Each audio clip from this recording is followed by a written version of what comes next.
Well, good morning everyone. And today, I didn't need to check my pants, but I checked the calendar before I climbed on the treadmill. We are Friday the 10th of April, so it's Good Friday today. So those of you who may have been working should be on a public holiday, but I'm guessing if you are still one of those key workers, morning Sean, you're probably still at work. So good to see you, Sean. Can you hear me? Chuck us a thumbs up just to make sure I'm not talking to myself. Someone else popped online. Good stuff. Morning, Dave. How you doing? Now, Dave, I'm being really good. Good morning, Sean. Thank you. I'm shuffling along at 7.5 minutes per K pace, Dave. So this is your double marathon pace, back of Ironman, back of double Ironman. It's all about getting it right. Nice, easy, nice low intensity. Great to see loads of people coming on board this morning. Morning, Donna. Hey, Dave. So let's get cut straight to the chase today. Oh gosh. Before we've even started, 1 minute in, and I've already got a Pixie joining me. Right, Pixie, what do you need, darling? You can have some strawberries when you finish your toast.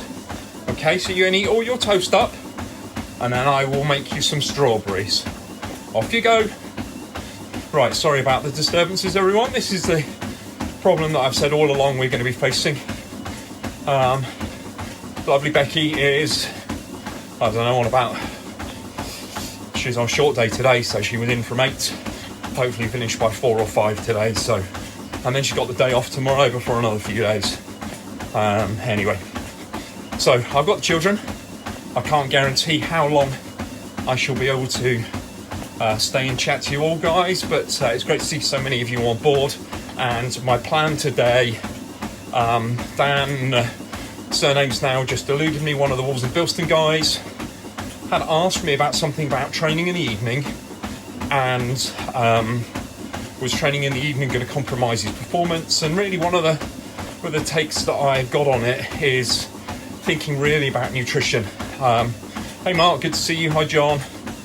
And really want you to think about nutrition and good nutritional practices.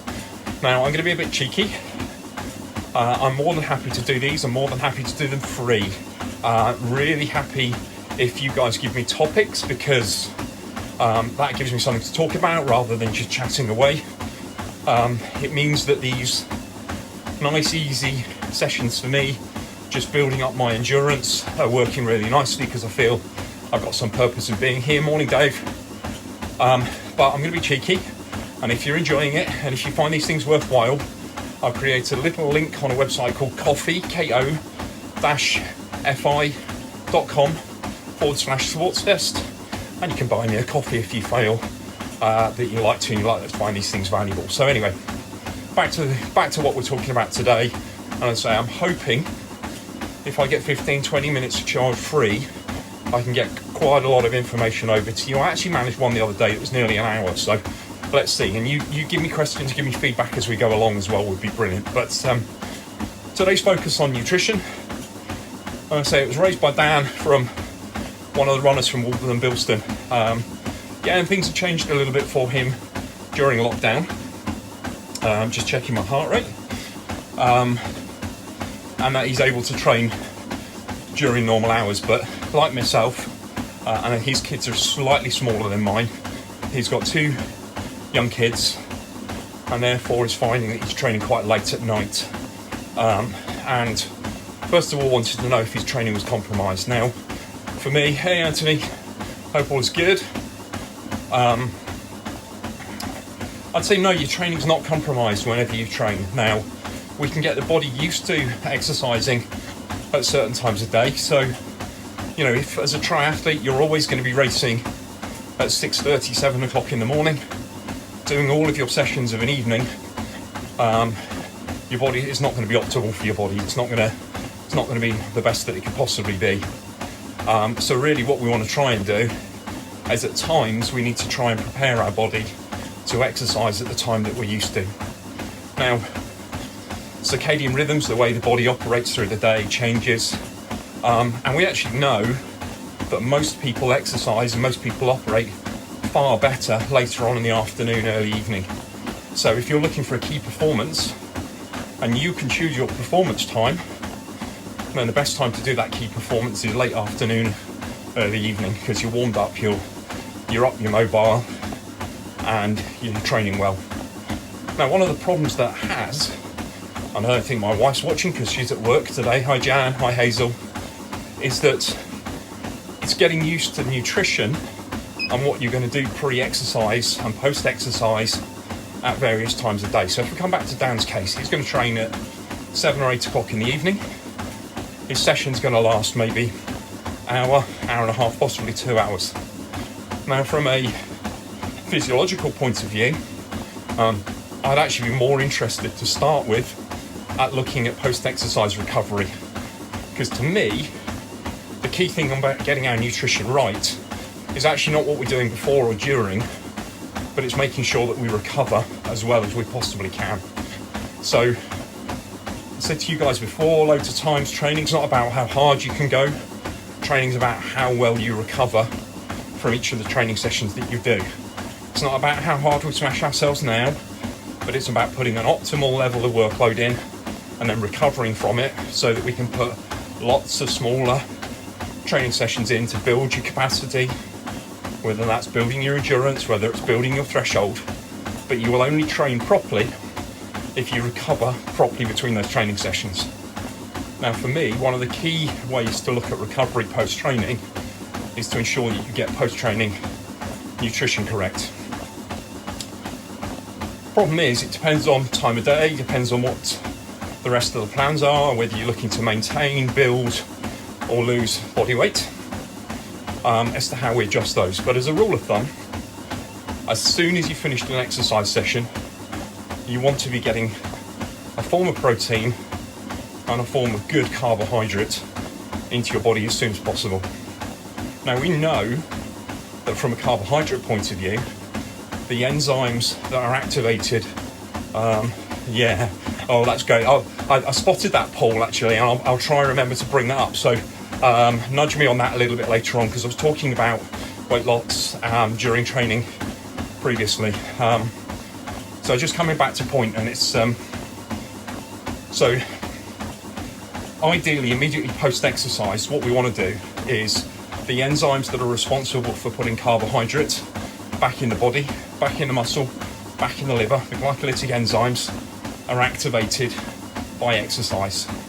And their activity level remains high for around about 90 minutes to 2 hours. Now, the bodybuilders will call this a window period where activity levels stay high, and then boom, all of a sudden plummet. And we can see, if you look at enzyme activity, that enzyme activity for about 2 hours afterwards is around about 98 to 100%. And as soon as that finishes, I need to lose body weight before I start. Yeah, Mark, again, we'll come on to that. And there's a guy that I work with, Kane Leatham, who I'm not sure if Kane will pop up, but Kane will be doing probably a couple of hour session Sunday, 11 a.m. And I can hook you up with him, talking all about fat loss. But this is, again, and I don't know if you caught the video that I did specifically to you the other day about starting back after being out of exercise for a little while, and it's all about starting low and light. And I know you used to be able to go out and pound for absolutely hours, ride, pound the pavements for hours, but what we've got to do is we've got to start you off slowly and sensibly and steadily, and allow the body to metabolize that fat as a fuel and bring the weight down and make sure that ligaments and tendons and joints and muscles and everything else can cope, because cardiovascular system will respond pretty quickly. But if you start hounding yourself too quickly, then you're not going to recover. So that again comes back to what we're saying now. So the key issue isn't about going out and training hard, it's about gradually building up the frequency of your training. And the way that we can gradually build that frequency of training is to make sure, I'll send you a link to it, Mark. It was on my Facebook 2, 3, 4 days ago, so I'll send you a link. I'm also, and I'm not sure if you missed it, I've started to use the site ko-fi/sportstest. For those of you that find this stuff valuable, to put some of these videos up there, and if you like it, you can buy me a coffee. Anyway, so I'll send you the link to that. I know Dean was on, so I thought Dean might have seen it that day. And so it's about training low levels frequently in order to build up fitness. But one of the ways that we've got to do that is to ensure optimal recovery. Now, again, this is where things differ quite significantly. So, you know, post-exercise, I say for me, crucially, I want to get carbohydrate back in my body. I'm an endurance athlete. I need to restore that glycogen. Now, how much glycogen you need to restore depends on what sort of session that you've been doing. So if it's a very, very high intensity session or a long duration session, we might be looking at anything from sort of 80 to 120, 150 grams of carbohydrate coming straight back in within 15 to 20 minutes post-session. Now, alongside of that, we'd probably have something like 15 to 30 grams of protein in order to help offset muscle damage, repair, strengthen, rebuild, make sure the immune function doesn't become compromised. And again, at the moment, because of the situation we're in, we shouldn't really be doing too much flat out, too much high intensity exercise. So if you're only doing a short session or a low intensity session, then we bring those carb needs right down. So from today, I'll be climbing off the treadmill, and I've got 50 grams of porridge sat ready and waiting for me. I've just been talking about you. Your ears must be burning. So I'm telling everyone you're doing a session on Sunday morning, 11 a.m. That's with UK Fitness, and Kane will send you a link, and I'll send a link out at the end of this later on, and that will be all about fat loss and reducing fat loss through a performance, amongst other things. So I say immediately post-exercise, because that's what I want to focus on. I want to focus on your recovery.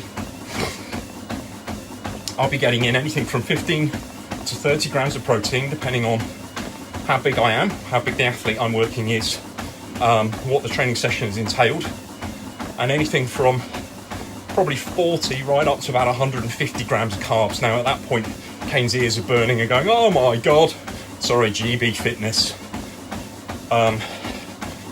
So if I had someone go out and do 3-4 hour bike ride, you need to stick in an awful lot of carbohydrate post-training, depending on what you've been consuming during. So realistically, the thing for me is post-exercise is the crucial thing. We've got to get that carbs in immediately post-exercise. Now, we have it in form that the body can tolerate it very easily, it doesn't need to be broken down. So I tend to look at simple carbs that can be absorbed rapidly within 15 minutes, and then I'd normally look to eat sensible, regular meal 60 minutes to 2 hours later. So immediately post, 15 to 30 grams of protein, anything from probably 40 to 150 grams of carbs, depending on your body size, the training session you've done, and looking at recovery to be as optimal as possible. Now, if I come back to you, Mark, and I'm trying to say to you at the moment, the stuff that you need to be doing needs to be lower intensity, lower volume, shorter sessions. Clearly, you're not going to need that sort of level of recovery nutrition if you've gone out for a 20-minute easy jog. So it's taking these things sensibly, but getting your body used to what it's going to be doing and how to process this will aid your recovery. So for me, for all the athletes that I work with, the real focus is making sure that we get recovery nutrition optimized before we do anything else. And if you get recovery nutrition optimized, that's where you're going to start flying. That's where your training's really going to start paying off. Hey Carl, good to see you. Morning, Simon. So I work backwards, and if you pick up one of my books, if you pick up either the cycling book or the running book, when I first put the books together and I put the chapters together, I had to give the publishers an outlier of which order I was putting the chapters. Morning, Paul. And I put recovery nutrition first, then I put nutrition during exercise, and the final thing I put was nutrition prior to exercise. And I thought, why have you done it this way, Garry? It just seems crazy. Right, 30 seconds, guys, hang on. Oh, I'm starting to get a bit warm, fan's gone on. So, but for me, the primary focus and the most important focus is actually ensuring that your post-exercise nutrition for us endurance athletes, in terms of optimizing recovery, is the thing that we can't overlook. Not able to jog at the moment. Okay, no problems. Well, we can still do a lot of this, Mark. Hey, Louise, good morning. Thank you for popping in. So we can still do an awful lot of this, Mark, with you on the bike. Now, whether that's going out on the bike on the road or whether you're sitting on the turbo. And again, one of the strategies that we can look at is using that turbo appropriately so that you're actually working at a sensible intensity rather than going out and smashing yourself all the time. So, as I'm sure Kane will highlight on his talk on Sunday, and one of the things that from when we tested you, Mark, is that, you know, we've got the data of, and it's now obviously very historic. You've had time off, you've had the injury, you're on a comeback, but at the lower exercise intensities, we can see where you're properly aerobic. So we've not gone anaerobic yet, but even at that point, you're still burning predominantly carbohydrate. And then what we want to do is we want to look at the lower intensity down from that and find out where you're optimally fat burning. So it's about what we're doing in training and making sure that we've got a lid on the right training intensities. So a lot of what I'm doing at the moment, you know, and I've said to guys over the last few days, I'm shuffling along at the moment at 5 miles an hour, 7.5 minute per K pace. So this for me is almost, I mean, I'm racing around 4 minutes per K pace. This for me is, don't worry Louise, we're going to post, I'm going to try and go back through and pull some of the old ones and repost them. So if you missed any for the last week, I'm going to try and repost them if I can for you guys. So this for me is actually just all about a low intensity exercise. It's about trying to build up my training volume, build up my endurance, trying to strip down a little bit of fat mass without going mad. Now, it's also about clearing some headspace while Becky's constantly at work at the moment, and I've got 2 young children, and actually I can't go out and run. So I'm lucky enough to be able to jump on the treadmill. I might get the turbo out later and we might do some stuff like this on the turbo, but so we work backwards and go, right, okay, post-exercise nutrition for me is absolutely vital. So as I say, I've already got, I've got my whey protein and I've got my porridge oats waiting for me. So the second I've jumped off the treadmill, I've got my post-exercise nutrition ready and waiting, and then I'll probably eat 75 to 90 minutes later, and that'll be a bit more of a normal meal. So a lot more salad, big lump of protein, thanks Kane, and some nice brown rice that I've got sat ready and waiting for me to make sure I'm getting a good mix of carbohydrate, protein, lots of greenery, some reds and oranges and yellows and things like that from peppers and tomatoes, and I'm just trying to keep a nice healthy balance.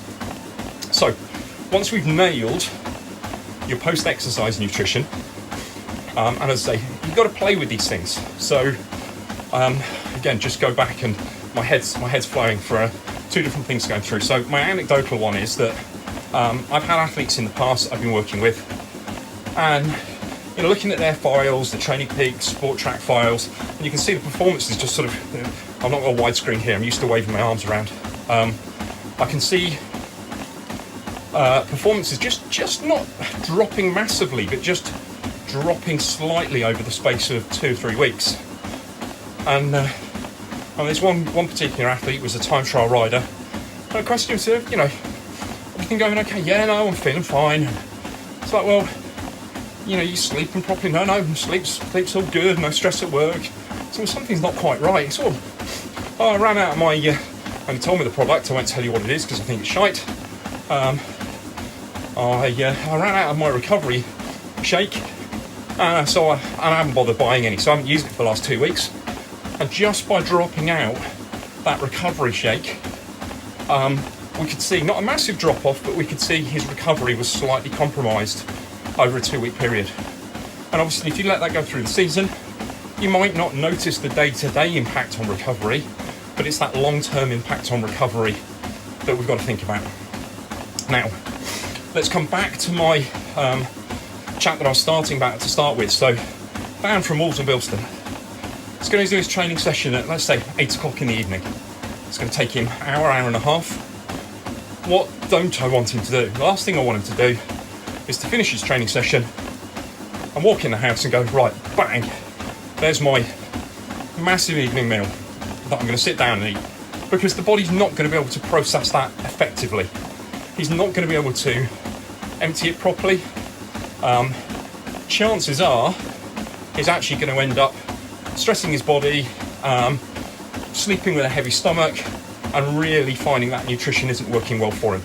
So in that case, what I would probably suggest, and there's different strategies that we can look at here depending on what we're trying to achieve, but one of the strategies might be having a smaller recovery drink in the evening, so having that high protein, having that 15 to 30 grams of protein still, but maybe with sort of 20 to 50 grams of carbs in it, just to top blood sugars up, and then effectively sleep low, and then train the next day. No problems, Rich, good to see you. We shall post this up on Coffee later on, and the YouTube channel, and obviously you can follow it back to the link on Facebook, and if you find it valuable, do a cheeky one, buy me a coffee. Good stuff, mate. So, for Dan, we'd suggest that post-training, small hit of protein, small hit of carbs, go to bed. And then make sure that the following day he's got a decent breakfast. But if he knows he's going to be training at 7, 8, 9 o'clock at night, you've also then got to front load your day. So you've got to make sure that your nutrients are coming in effectively through the day so that you're pre-fueled before you do the training session. So you're not going into that training session compromised. You're going into that training session in a great state, and then that little bit of protein, that little bit of carbs will top up blood sugar, will allow the muscle repair to take place, and will allow you to sleep properly without you being in a compromised position. Now, again, I won't go into this today, but there's a lot of evidence that this sleep low process, where you actually have low carbs, you do a training session in the evening, and have low carbs in the evening, and then sleep overnight on it, that can also be quite effective for losing body fat. But that's not what I want to talk about today. So, overview of post-exercises. Depending on the session you've done, if it's an interval session, essentially, definitely. If it's a long, steady endurance session, more than 60 to 90 minutes, certainly. If it's an easy recovery session of, I'll say, half to 40 minutes, 45 minutes, probably not needed. So that's what we'd be looking at. Post-exercise nutrition, anything high intensity, anything really long, certainly. Short intensity recovery, possibly not needed. And again, that would be scaled according to your body size and according to what you're trying to achieve. Now, so give me some rule of thumbs. Contact me if you want more of a personal one-to-one discussion on that. Thanks, Smithy. So, that's what we're doing post-exercise. Now, the next one I look at is during exercise. Now, for runners and cyclists and triathletes, we probably look at two different models here. Because there ain't many runners I know that will go out for a long training session and take any nutrition with them whatsoever. Now, Paul, I'm glad you pointed up, and it's just reminded me. So Paul Heggie, that popped online before, did a Zwift time trial last night, and I'd suggested to some of you guys yesterday that you look at sweat rates and you look at how your body copes in terms of training indoors in this sort of environment at the moment, and what sort of sweat rates you achieve. So Paul, from memory, was 27 minute 10-mile time trial last night on Zwift, which I don't think is quite a true reflection to the road, because I know he goes a good few minutes quicker than that on the road. But it did exactly as I said, weighed himself before his session, so a bit of a warm-up. We did about 15-20 minute warm-up, his, let's say, 30 minute time trial effort, 15-20 minute cool down. So he's off the bike in just over an hour, and in that hour he lost over 2 kilos. Now, I can't tell you Paul's weight exactly, but it's not far off 60 kilos. So a 2 kilo drop in body weight when you're 60 kilos is, maths are going, Smithy, what's the maths on that? You should be able to do it, financial advisor and all. but it's around about 2%. So a 2% drop in body mass through sweat loss in a session which is an hour long. And that's part of the reason here. I haven't got my bottle with me today, but I've hydrated well. I've had 2 pints of water before I've started, and I've got my fan on, so I'm trying to cool as best as I can. But we've got to look at hydration during training. Now, that's much harder for the runners, and even though I've got a Camelback, I hate going out running with my Camelback. But we've got the hydration balance, and we know that once we drop below a certain hydration, performance will be compromised.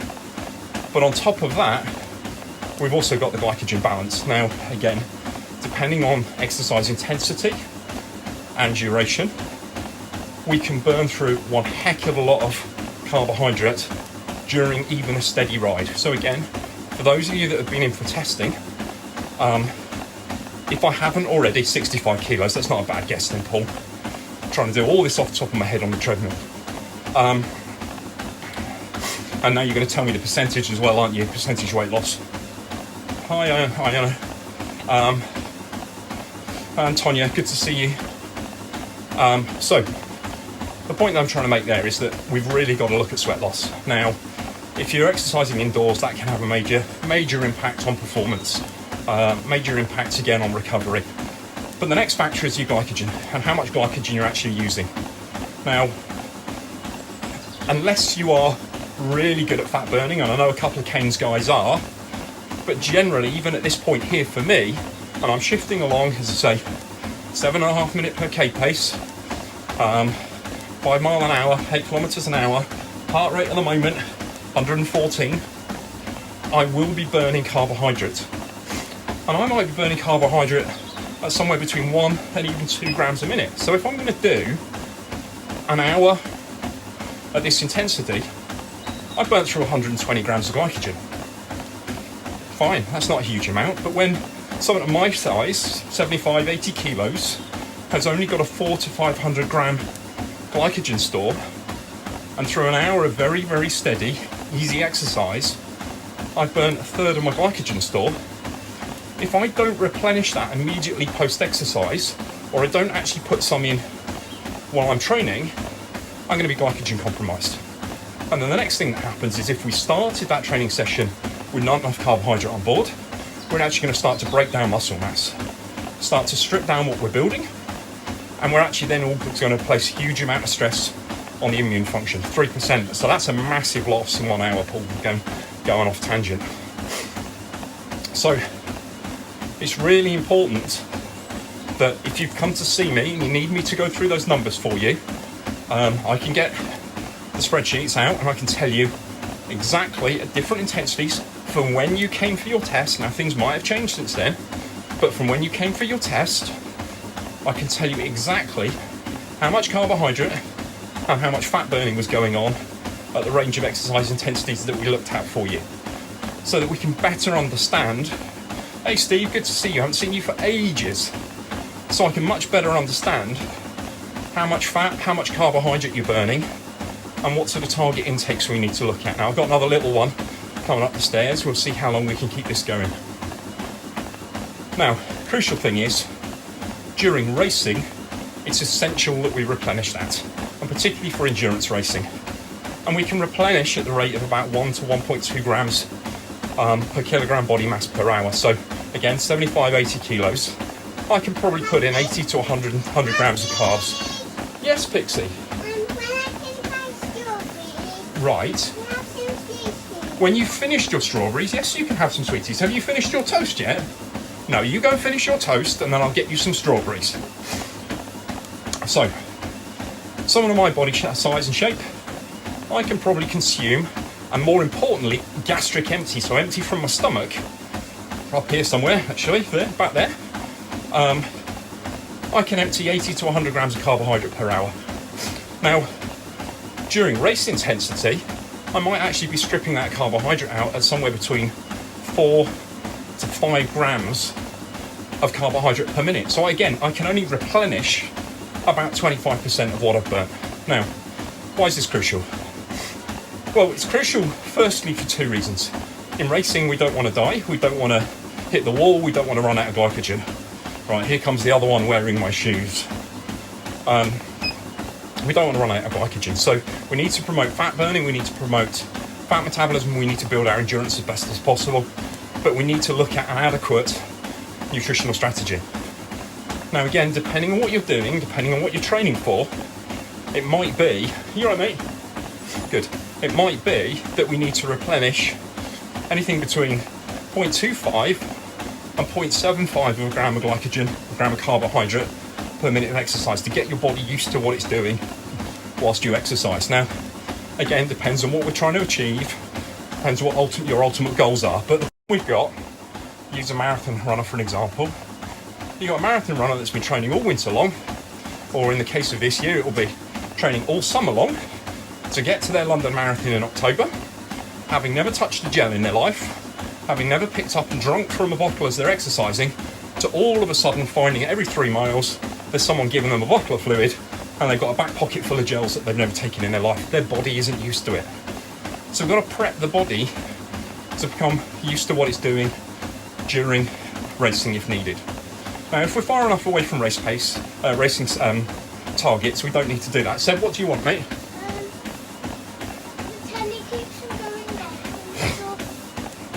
Well, can you give me 10 minutes and I'll come and sort it? Okay. Thanks, mate. The reason why I'm in your food is so I can see mine. Just be careful going down the stairs with my shoes on. And make sure that Pixie doesn't... She's got mummy's boots on. My daughter has just come out wearing her... My wife's 5 foot nothing. And my daughter has just come out wearing my wife's knee-length boots, which go right up to the top of her legs. It's hilarious. Anyway. So, as I was saying... So it's important that regardless of whether you're a cyclist, a runner or a triathlete, that if you're thinking about racing and you're going to be using carbohydrate strategies during that race because it's of that duration, that you actually get used to training and consuming that energy during racing.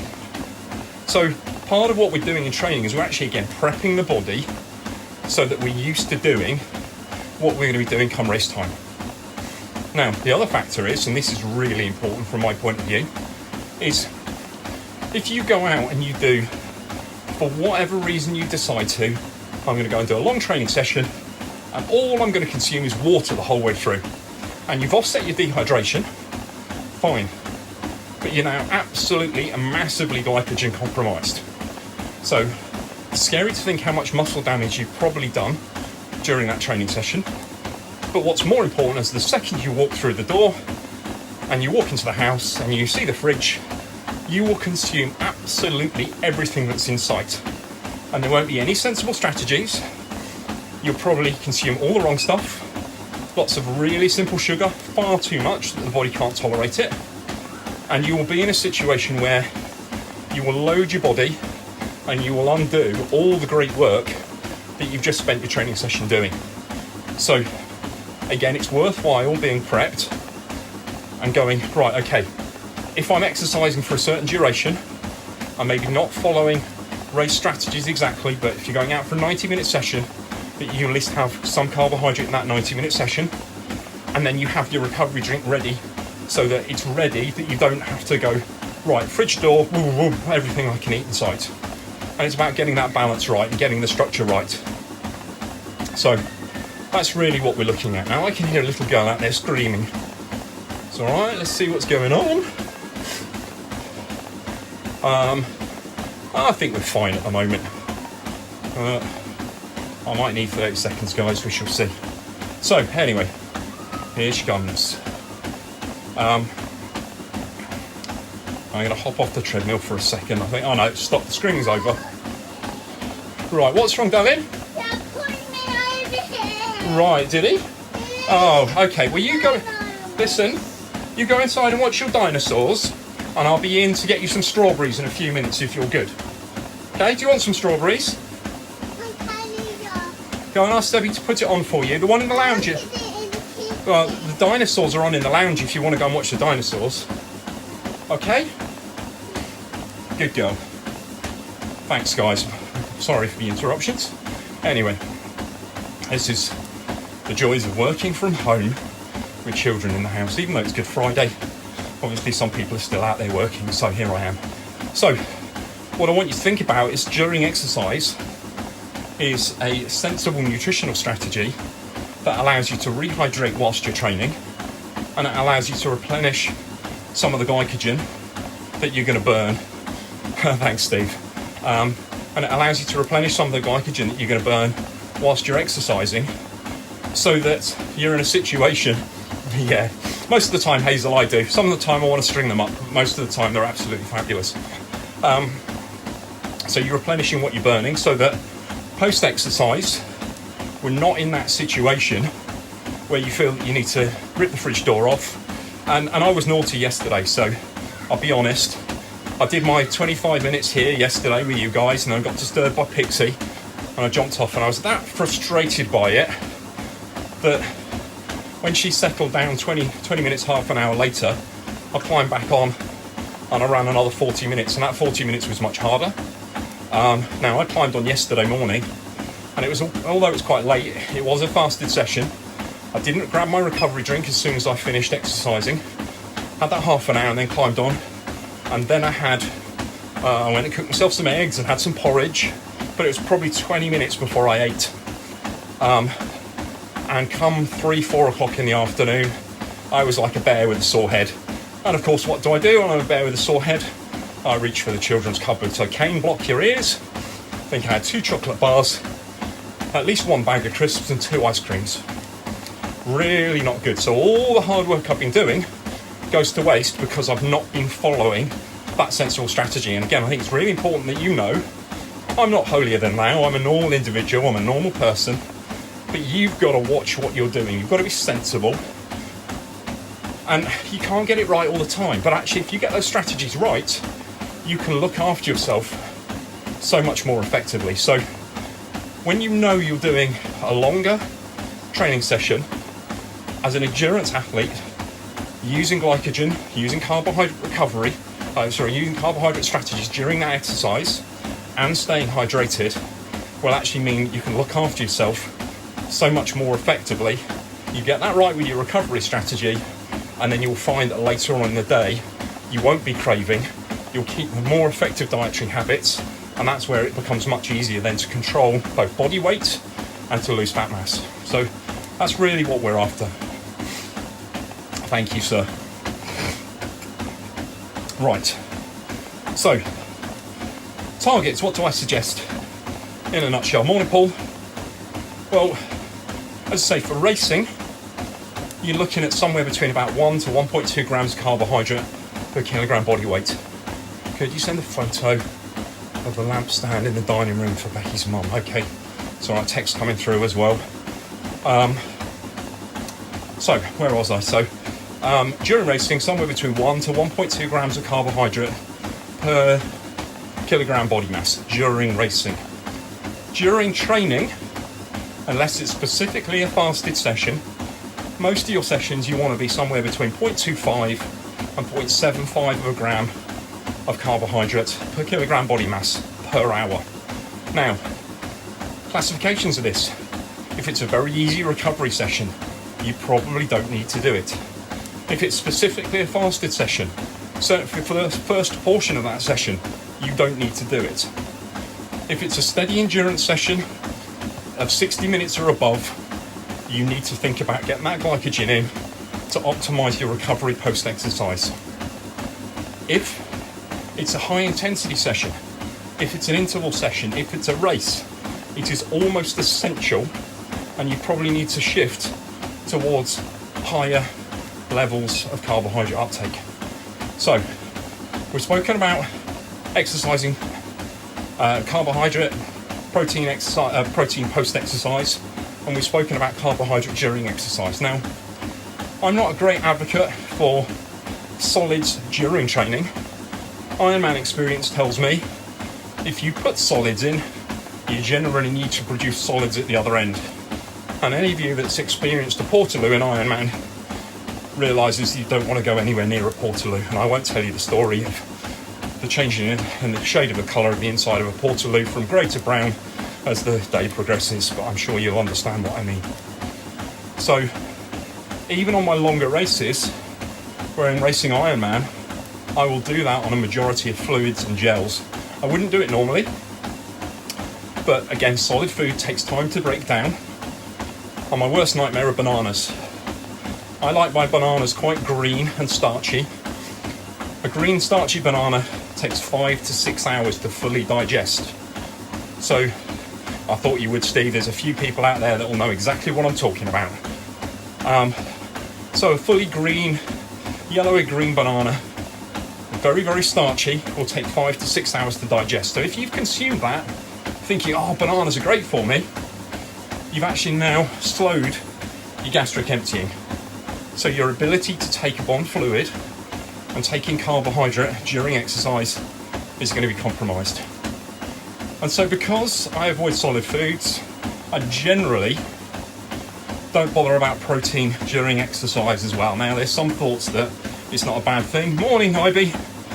Hope Nigeria is safe and well this morning. Saw Tonya on this morning as well. I don't know if he's still hanging around, but good to see you. Thank you for joining us. So protein during exercise, I don't view it as an essential. And again, certainly for endurance athletes.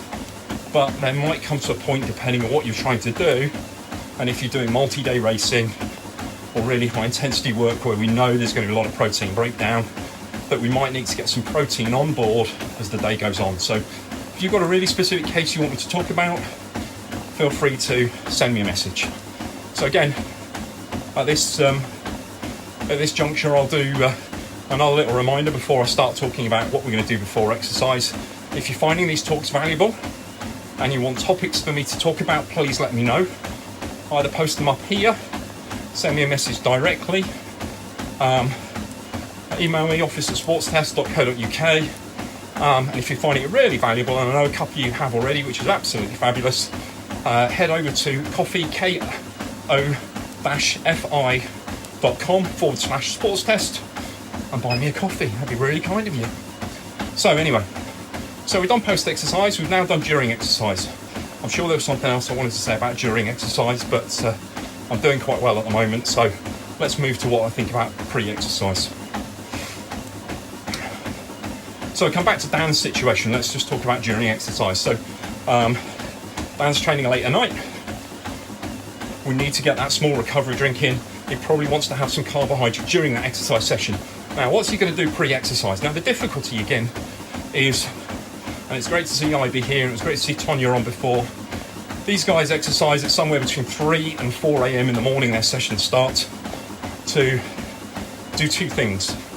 One, to avoid the heat of the day in Nigeria, but more importantly, to avoid the lunatic drivers. Imagine driving around the M25 at 7:30, 8 a.m. in the morning. That's my experience of Nigerian cycling when I first went to Abuja. 2 and 3 lane roads, which are absolutely jam-packed to traffic, and they're either doing absolutely no speed whatsoever, or they're doing 90 miles an hour past you.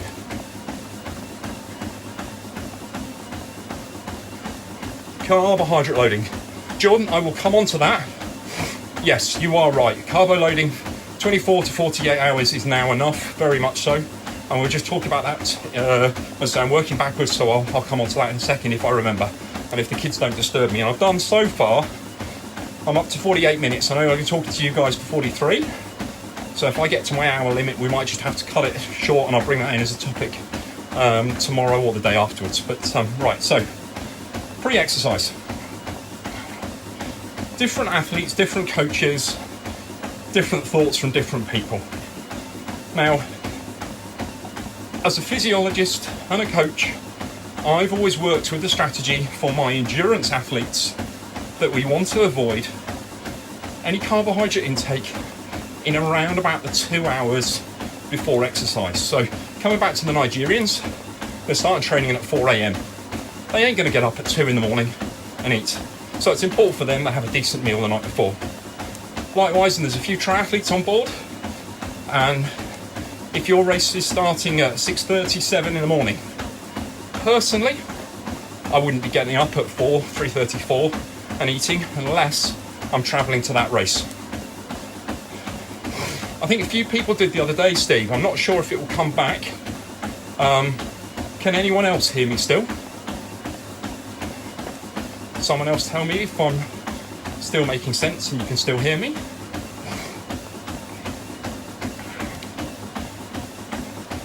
Oh, you've all gone quiet on me.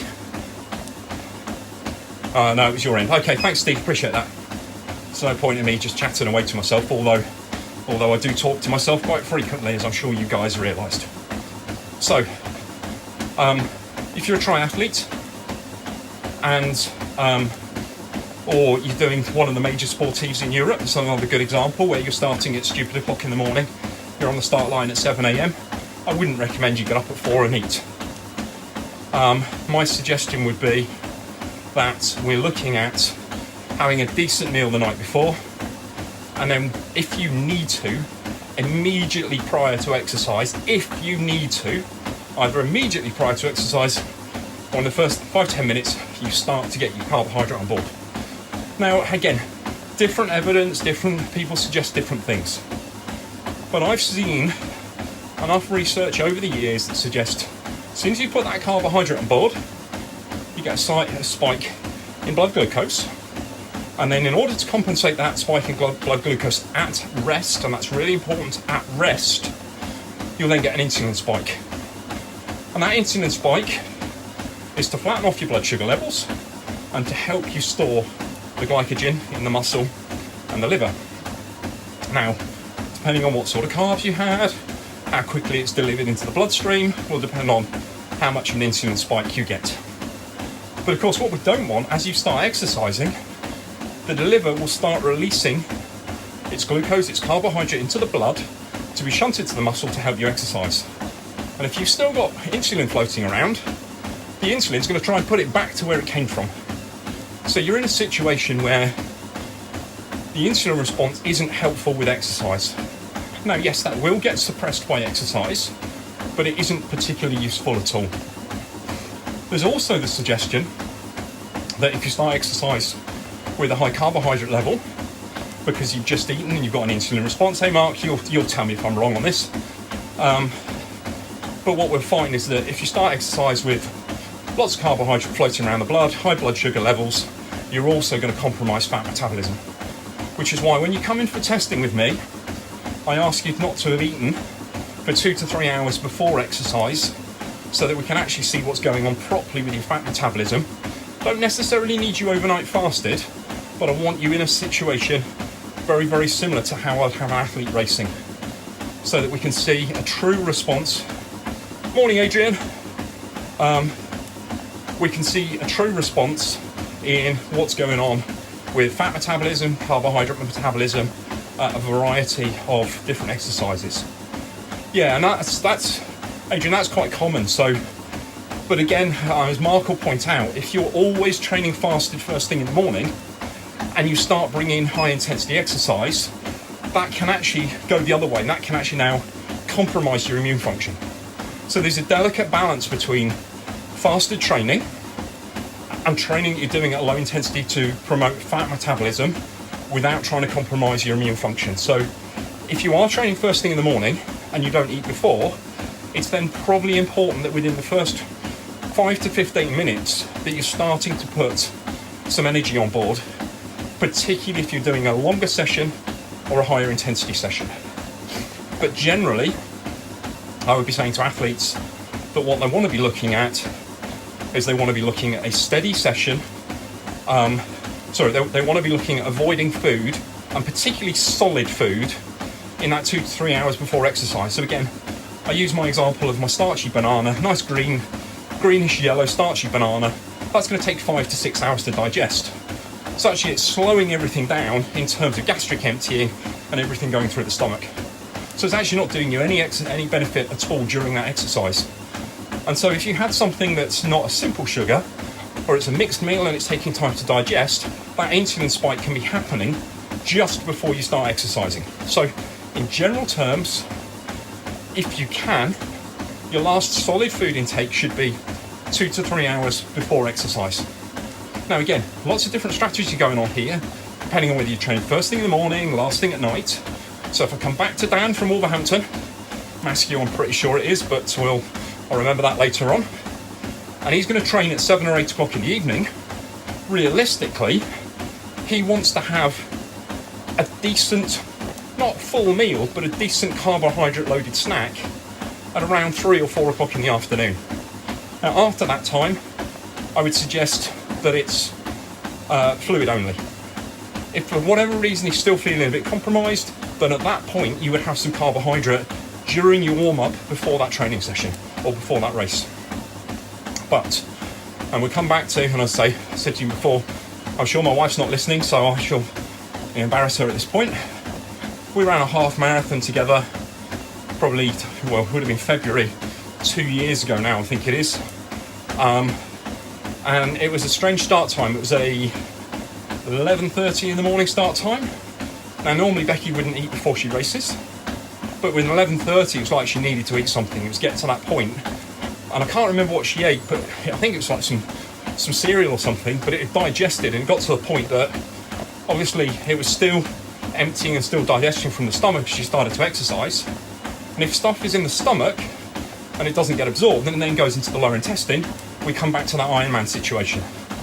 And what happens is undigested carbohydrate gets through to the intestine, the bacteria go mad, and you quite often end up with explosive diarrhea. So it's really not a great situation. So we've got to think about timings according to when you're racing at different times of day, and looking at training strategies. So again, I use my running examples at the moment, but in the winter our cross-country races tend to be at 2 or 3 o'clock in the afternoon. So there should be a strategy where you know what your day is up until cross-country starts, and that you've practiced that in training. For the summer, I'm racing triathlon, and I'm on start line at 7 a.m. in the morning. My strategy actually starts at the lunchtime the previous day through to the 7 o'clock in the morning. And I work different strategies for different races. And so it's this balance about what do you know you can have pre-exercise that will sit comfortably, that's not going to give you any gastric issues. You still need to hydrate, so keeping fluid coming in, maybe fluid with electrolytes coming in, so you're well balanced.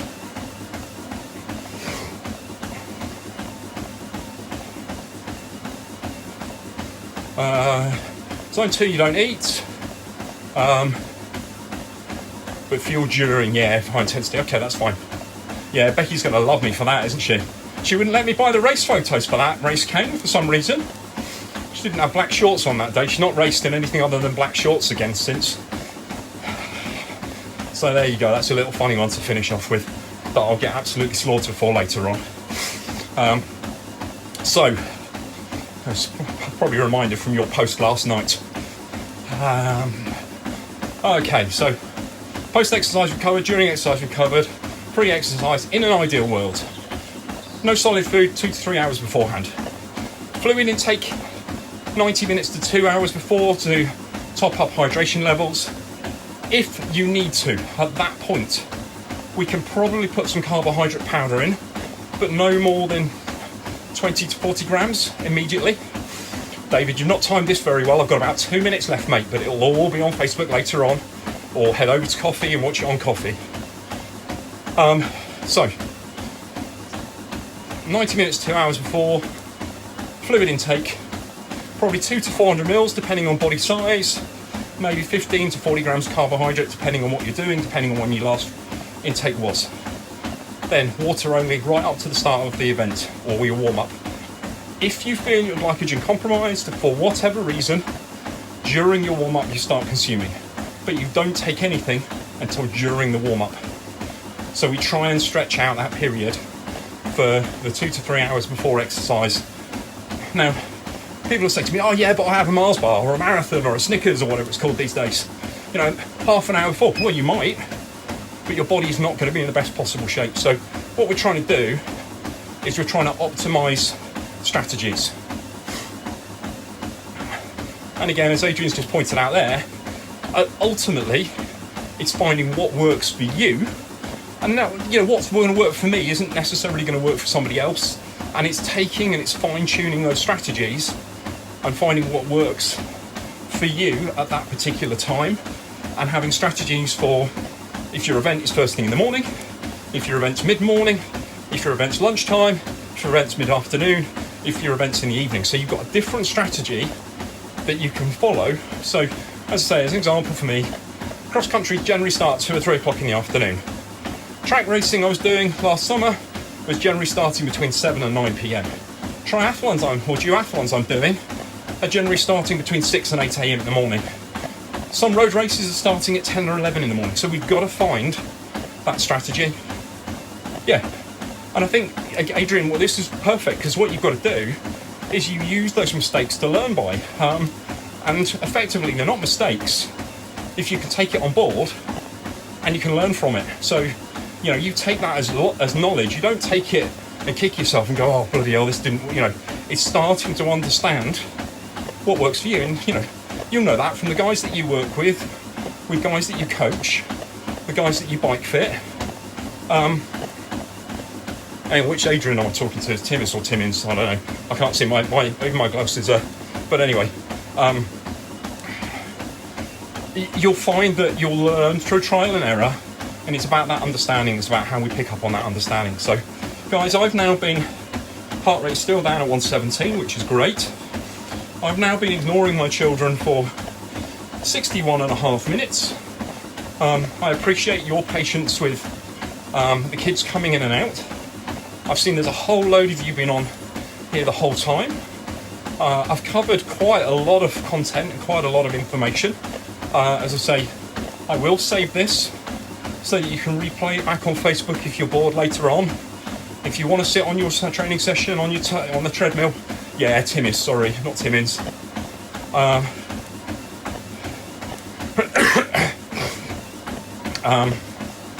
So, as I say, if you want to sit on your trainers, on the indoor trainers, on your treadmills, turbo trainers, and listen to it again later on, you can do. If those of you that are feeling generous and found you got some benefit from this, then head over to Coffee. That's ko-fi.com/sportstest. And if you'd like to buy me a coffee, it'd be much appreciated. Appreciate your time, and great stuff, Sean. Questions to follow. So again, I've said this to everyone over the last couple of days that I've been doing these.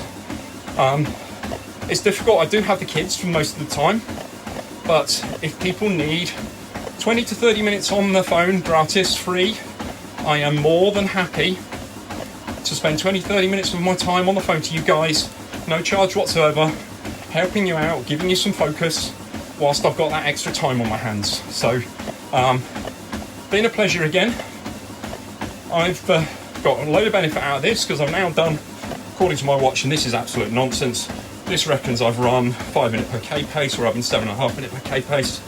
Oh, I've lost it. This reckons I've done 11.3 Ks. I need to calibrate my treadmill. My treadmill says I've done just over 8 Ks, so all great. Hey Jace, timed this wrong, we're just wrapping up. So thank you everybody, thank you everyone for coming along.